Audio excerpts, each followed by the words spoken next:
మీరు ఇంటర్న్ గా ఇష్యూ చేస్తారు.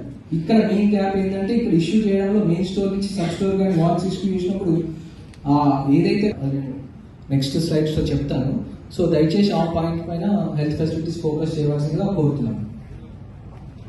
నెక్స్ట్ అక్కడ నుంచి మీరు మెయిన్ స్టోర్ నుంచి సబ్ స్టోర్ కి, సబ్ స్టోర్ నుంచి ఓపీ నుంచి అయితే ఇష్యూ టు పేషెంట్, దాని వార్డ్ నుంచి అయితే పేషెంట్ ఇష్యూ చేయడం జరుగుతుంది. ఏ ప్రాసెస్ ఫాలో అవుతారు, ఎలా ఇష్యూ చేస్తారు అనేది. సో మెయిన్ గా 4 కాంపోనెంట్స్ ఉంటాయి సెంట్రల్ మెడిసిన్స్ లో. One, stock is received from the supplier. వచ్చిన తర్వాత then request for quality control sampling కి రిక్వెస్ట్ పెడతాము. దెన్ ఆ శాంపుల్ కన్సర్న్ ల్యాబ్ నుంచి రిపోర్ట్ వచ్చిన తర్వాత దెన్ అది క్వారంటైన్ నుంచి ఫ్రీజ్ అవుతుంది.